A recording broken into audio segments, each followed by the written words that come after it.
عبداللہ بن جعفر حضرت جعفر طیار کے بیٹے تھے، نبی پاک کے پھوپھی کے بیٹے تھے حضرت زبیر بن عوام رضی اللہ تعالیٰ، وہ انتقال کر گئے۔ ان کا جب وصال ہوا تو 10 لاکھ دینار کا قرضہ تھا ان پر، اور جو زمین انہوں نے چھوڑی وہ زمین بنجر تھی۔ لو سن لے، جن پر قرضہ چڑھا ہوا ہے وہ نسخہ بھی سن لے، جن پہ قرضے ہیں نا، جو تنگ دست ہیں، جو روز رکے بھیجتے ہیں دعاؤں کے کہ بڑی پریشانیاں، وہ وظیفہ سنیں، وہ وظیفہ سنیں۔ ہمارے زمانے میں وظیفے لینے کا رواج نہیں، تویز لینے کا رواج ہے۔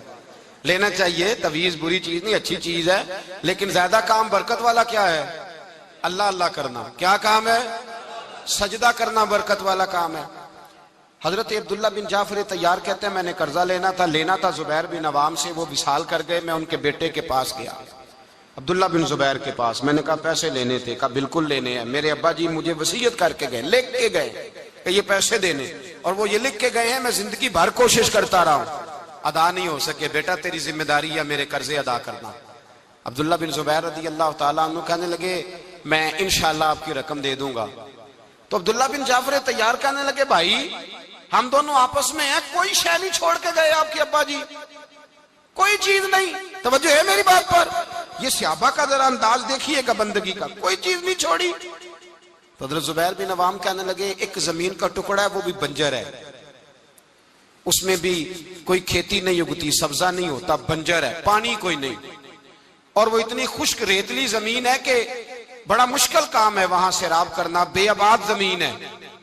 حضرت سیدنا عبداللہ بن جعفر کہنے لگے تو اس طرح کر، وہ مجھے ساری نہ دے، اس میں سے تھوڑی سی مجھے دے دے، میں 10 لاکھ دینار کے عوض وہی رکھ لیتا، تیرے باپ کا قرضہ ادا ہو گیا، دے تو صحیح۔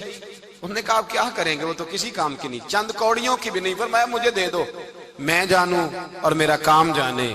او بھائی یہ تھے بندگی والے لوگ، یہ تھے جن کا رب سے رشتہ ہے، جنہوں نے حضور کے صلی اللہ علیہ وسلم کے پاس بیٹھ کر بندگی سیکھی تھی۔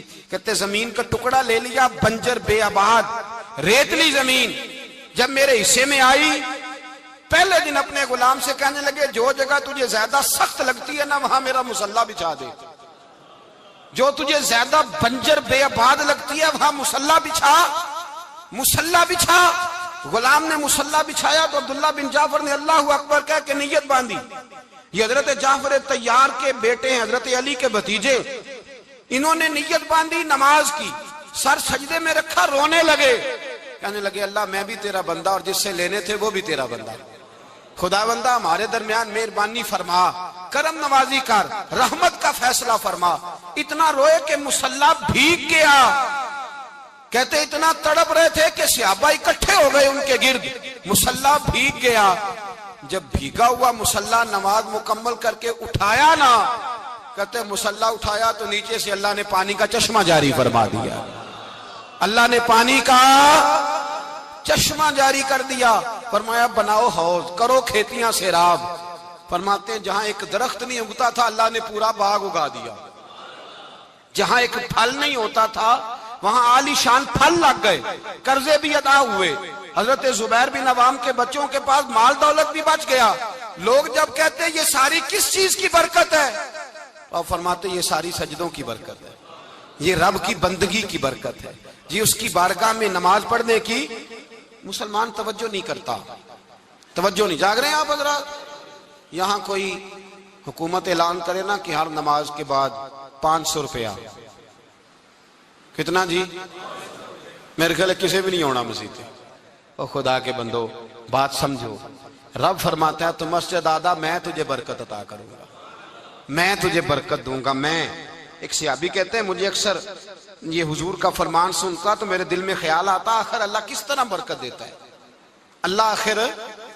ایک صحابی کہتے ہیں نبی پاک صلی اللہ تعالیٰ علیہ وسلم نے فرمایا عبادت کرو اللہ برکت دے گا۔ میرے دل کے اندر خیال آیا کس طرح، آخر اللہ کس طرح سے نوازتا ہے، رنگ کیا ہے؟ کہتے میں یہ بات سوچ کے نا تو مجھے قضائے حاجت کی حاجت ہوئی، پخانہ پیشاب کے لیے میں نکلا تو ایک جگہ دور جا کے میں بیٹھا کھیتوں میں، دور جا کے کہتے میں پیشاب کر رہا تھا تو ایک چوہا اپنے بل سے نکلا اور ایک ہیرا میرے پاس رکھ گیا، میں پیشاب کر رہا ہوں، کہتے پھر گیا اندر تو ایک ہیرا اور رکھ گیا، پھر گیا تو پھر رکھ گیا، پھر گیا تو پھر رکھ گیا، کہتے 15 ہیرے چھوڑ گیا۔ اب میں فارغ ہوا، وہ ہیرے اٹھائے، گھر نہیں لے کے گیا، مسجد نبوی میں گیا کہ حضور سے پوچھوں میرے لیے جائز بھی ہیں کہ نہیں؟ بلوں سے نکل رہے ہیں، بلوں سے پیسے نکل رہے ہیں، ہمارے سارے بلوں میں ہی چلے جاتے ہیں، بلوں سے پیسے آ رہے ہیں صحابہ کو، برکت دیکھیں عبادت، بلوں سے پیسے آ رہے ہیں، بل سے۔ فرماتے ہیں میں وہ ہیرے اٹھائے تو در رسول پہ، جب میں نے پہلا قدم رکھا نا مسجد نبوی میں تو مجھے بتانا نہیں پڑا، میرے مصطفیٰ نے میرا چہرہ دیکھا اور مسکرا کے فرمایا پتہ چلا ہے اللہ کس طرح نوازتا ہے؟ خبر ہوئی ہے اللہ کس طرح نوازتا ہے؟ فرمایا رب کی بارگاہ میں جھکے رہو، وہ تمہیں وہاں سے دے گا، تمہارا گمان بھی نہیں گیا ہوگا۔ اس کے حضور تو آؤ، اس کی جانب تو توجہ کرو۔ بندگی کی اپنی ایک لذت ہے، سجدے کا اپنا ایک ذائقہ ہے۔ اگر آپ نبی کریم سید عالم صلی اللہ تعالی علیہ وسلم کی عبادات کو ملاحظہ کریں نا تو سرکار کی زندگی میں کثرت ہے عبادت کی۔ اعلان نبوت سے پہلے کتنے کتنے مہینے حضور غار حرا میں عبادت کرتے تنے تنہا۔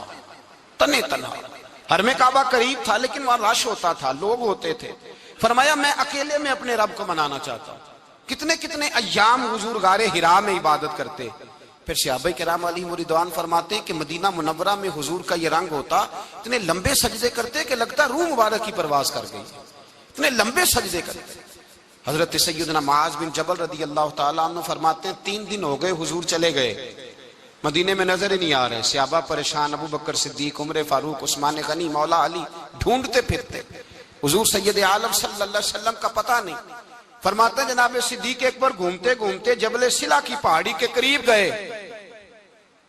ایک چرواہا بکریاں چرا رہا تھا، اس سے پوچھا تم نے میرے محبوب کو تو نہیں دیکھا؟ تو کہنے لگا مجھے نہیں پتا تمہارے محبوب کون ہے۔ ایک آدمی آج 3 دنوں سے غار میں رو رہا ہے، اتنی شدت کے ساتھ روتا ہے کہ میری بکریاں جا کے غار کے سامنے بیٹھ جاتی ہیں، اور بکریاں بھی روتی ہیں، میں بڑا کھینچتا ہوں پر لوٹتی نہیں، رات کو گھر لے کے جاتا ہوں تو جاتی نہیں، سویرے باڑے سے نکالتا ہوں تو دوڑی ہوئی آتی ہے، پھوٹ پھوٹ کے روتی ہیں، لیکن حال یہ ہے کہ دودھ پہلے سے بھی زیادہ دیتی ہیں۔ حضرت ابو بکر صدیق کہنے لگے یہی تو میرے رسول پاک علیہ السلام کے نبی ہونے کی علامت ہے۔ اس صحابہ کو بلایا، 3 دن سے حضور سجدے میں ہیں۔ کتنے دنوں سے؟ یہاں سجدہ لمبا ہو جائے تو امام کے پیچھے لوگ بھاگنے لگتے ہیں کہ صاحب آپ تو فارغ ہیں، مجھے تو ڈیوٹی پہ بھی جانا تھا۔ 3 دن سے حضور سجدے میں، اتنا طویل سجدہ، اتنا طویل۔ صحابہ کہتے ہیں قدموں میں جا کے لگے، محبوبہ بس کریں آ جائیں۔ حضور نے فرمایا رب نے سورہ ہود نازل کر دی ہے، سخت حکم آ گئے ہیں۔ وہ کہتا ہے میں تیری امت سے حساب پوچھوں گا، میں اپنے رب کو منا رہا ہوں، بکر جاؤ مجھے منا لینے دو۔ حضور نے ہمیں بتلایا ہے کہ رب کو سجدہ کریں تو رب مانتا ہے، اس کو منانے کا طریقہ سجدہ کرنا ہے، جھکنا ہے، عبادت کرنا ہے۔ کہا وہ مانے گا تو میں آؤں گا۔ تڑپ گئے صحابہ۔ اور ایک روایت ایسی بھی ہے کہ جب بات نہ بنی تو حضرت فاطمہ سے عرض کیا۔ حضرت فاطمہ شام کا سناٹا چھایا، اپنے آپ کو کپڑوں میں لپیٹا، دائیں بائیں شہزادوں کے لیا تو حضور کی بارگاہ میں گئیں، کہنے لگی محبوبہ بس کریں گھر آ جائے، مدینہ سونا ہو گیا ہے، مسجد نبی کی دیواریں بھی روتی ہیں، یا رسول اللہ ستون مجھ سے آپ کا پوچھتے ہیں گھر آئیں۔ نبی پاک نے فرمایا فاطمہ تو بھی دعا کر، میں بھی دعا کرتا ہوں۔ حضرت فاطمہ بھی ساتھ والے کونے میں سجدے میں گر گئیں، پھر دعا ہوئی، پھر التجا ہوئی۔ حضرت جبریل آئے، کہنے لگے محبوبہ رب کہتا ہے سار اٹھاؤ، وَلَسَوْفَ يُؤْتِيكَ رَبُّكَ فَتَرْضَىٰ، اللہ فرماتا ہے میں آپ کو اتنا دوں گا کہ آپ مجھ سے راضی ہو جائیں گے۔ تو حضور تو سجدے کے عالم میں۔ حضرت سیدنا عبد الرحمن ابن عوف کہتے ہیں میں حضور کے ساتھ تھا، ہم مسجد نبی سے نکلے تو سامنے ایک باغ آیا، حضور فٹافٹ گئے اور باغ میں سر سجدے میں رکھ دیا، دیر تک حضور نے سجدہ کیا، اتنا لمبا کہ جیسے کسی کی روح پرواز کر گئی۔ کہتے میں حضور فارغ ہوئے تو عرض کی حضور اتنے لمبے سجدے کی وجہ؟ تو فرمایا میرے پاس جبریل آئے تھے اور انہوں نے کہا یا رسول اللہ رب کہتے ہیں آپ کا جو امتی ایک بار درود پڑھے گا اللہ اس پہ 10 رحمتیں نازل کرے گا، اللہ اس کے 10 گناہ معاف کرے گا، اللہ اس کے 10 درجے بلند کرے گا۔ تو میں نے کہا سجدہ کر کے شکر نہ ادا کر لوں؟ اس بات پر میں سجدہ کرنے لگ گیا۔ اس بات پر ایک دوست کے ہاں بیٹا ہوا، مجھے کہنے لگے مبارک ہو بھتیجا آیا ہے۔ میں نے کہا خیر مبارک۔ بڑے عرصے کے بعد اللہ نے نوازا، 5 کلو مٹھائی بھیجی آپ کی جانب، دوستوں کو کھلا دیجیے گا۔ میں نے کہا اور کتنی بانٹی؟ کہنے لگے منوں کے حساب سے۔ باقی معاملات کیسے؟ کہنے لگے کیا بات ہے، غریبوں کو، مسکینوں کو، لاچاروں کو سب کو دیا ہے۔ تو میں نے کہا نفل کتنے پڑھے؟ کہنے لگا ٹائم نکالتا ہوں میں۔ ٹائم بیٹا کس نے دیا؟ شکر کس کا ادا کرنا تھا؟ بھئی یہاں حال یہ ہے ہمارا کہ ہمیں دو رکھتے تھوڑی مشکل ہیں۔ اگر کہا جائے کہ 25 من مٹھائی تقسیم کرنی ہے تو وہ آسان ہے۔ ہم نے اپنے لیے عبادت کو، ریاضت کو بوجھ سا بنا لیا، اس کو اتاریں کچھ بھی مشکل نہیں۔ رب کی بارگاہ میں جتنا بندہ جھکتا جاتا ہے اتنا ہی اللہ اسے اور عزت عطا کرتا جاتا ہے۔ بزرگوں سے کسی نے پوچھا تھا کہ میری اللہ قبول بھی ہے کہ نہیں؟ تو وہ کہنے لگے رب کو تیری پہلا سجدہ قبول تھا تو تب اس نے دوسرے کی توفیق دی تھی، اسے تیری فجر قبول تھی تو تجھے زور پڑھنے کی توفیق دی، اس نے تیرا پہلا روزہ قبول کیا تو دوسرا رکھنے کا موقع دیا۔ یہ علامت قبولیت۔ میرے محبوب نے فرمایا بندگی کرو، اس کے حضور آؤ، کبھی کا صلاۃ اللیل پڑھو، کبھی کا تہجد پڑھو، کبھی کا اشراق پڑھو، کبھی کا چاشت پڑھو، کبھی کا اوابین پڑھو۔ اور میرے مصطفیٰ نے فرمایا ہو سکے تو اٹھ کے تہجد پڑھو، باقی نمازوں پہ رب تمہیں ثواب دے گا۔ اگر تہجد پڑھو گے تو رب تمہاری طرف دیکھ کے مسکرائے گا، جو اس کی شان کے لائق ہے وہ مسکرائے گا۔ مصلی آباد کریں، مصلی آباد کرنے سے روحانی زندگی آباد رہے گی، من کے اندھیرے دور ہوں گے، روح کی کساوتیں دور ہوں گے۔ انسان اللہ سے جڑا ہوتا ہے تو اس کی بندوں کی جانب توجہ ہی کم جاتی ہے۔ حسد کون کر رہا ہے، مخالفت کون کر رہا ہے، جھگڑا کون کر رہا ہے، بغض کون پیدا کر رہا ہے، ان چیزوں سے ویسے ہی بچا رہتا ہے۔ میرے محبوب پاک سید عالم صلی اللہ علیہ وسلم کثرت سے سجدہ کرتے۔ قیامت کے دن حضور شفاعت کس طرح کریں گے؟ سجدہ کر کے 4 سجدے کریں گے حضور۔ بخاری مسلم میں موجود ہے، صحابہ کرام فرماتے ہیں حضور نے فرمایا جب امتیں پریشان ہو کے نبیوں کے پاس جائیں گے تو پھر میرے پاس آئیں گی، جب میرے پاس آئیں گی تو میں سجدہ کروں گا اور خدا سے کہوں گا یا اللہ ان کا حساب تو شروع کر۔ فرمایا میرے ایک سجدے سے اللہ حساب شروع کرے گا۔ پھر میرے غلام رہ جائیں گے جنہوں نے بہانے بنائے ہوں گے، نماز پڑھی ہوگی، یہ بہانہ ہے خدا کی رحمت حاصل کرنے کا۔ جن کے پاس تو کچھ ہوگا وہ تو اس بہانے کے سبب چلے گئے، گناہگار رہ گئے، تڑپ کے کہیں گے محبوبہ ہم کیا کریں؟ تو حضور فرماتے ہیں میں لمبا سجدہ کروں گا۔ فرماتے ہیں میں لمبا سجدہ جب کروں گا تو رب لمبے سجدے کے بعد فرمائے گا محبوب سر اٹھائیے، آپ مانگیے میں عطا کرتا ہوں، آپ سوال کیجیے میں دیتا ہوں، آپ سفارش کیجیے میں قبول کرتا ہوں۔ تو میں اللہ میرے گناہگاروں کو بخش دے۔ رب کہے گا جس کے دل میں رائی کے دانے کے برابر ایمان ہے اسے لے جائیے، لے جائیے، لے جائیے اسے۔ ایک حدیث میں ہے جس کے دل میں جو کے دانے کے برابر ایمان ہے لے جائیے۔ حضور فرماتے ہیں ان کو جنت میں بھیج کے میں پھر سجدے میں گر جاؤں گا۔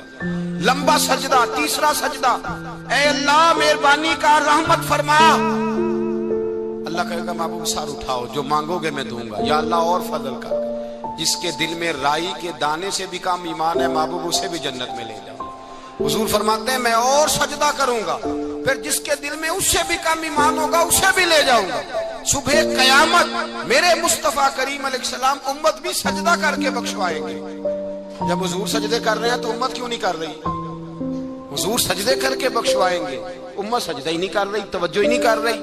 میرے بھائی سجدے کی اتنی کیفیت ہے، عبادت کی اتنی لذت ہے کہ حضرت عائشہ فرماتی ہیں تیز آندھی آتی تو حضور نماز پڑھنے لگتے، تیز آندھی آتی تو نماز پڑھتے، بارش نہ ہوتی تو نماز پڑھتے، بارشیں زیادہ ہوتی تو نماز پڑھتے، سورج گرہن ہوتا تو حضور نماز پڑھتے، چاند گرہن ہوتا تو نبی پاک، بلکہ حضرت عائشہ کہتی ہیں گرہن لگا چاند کو تو حضور نے فٹافٹ سر سجدے میں رکھ دیا، اور نماز کے بعد حضور رونے لگے، کہنے لگے اے اللہ تو نے کہا نہیں تھا کہ میں تیری موجودگی 20 سال عورتیں بیوہ کی زندگی گزار کے چلی جاتی ہیں۔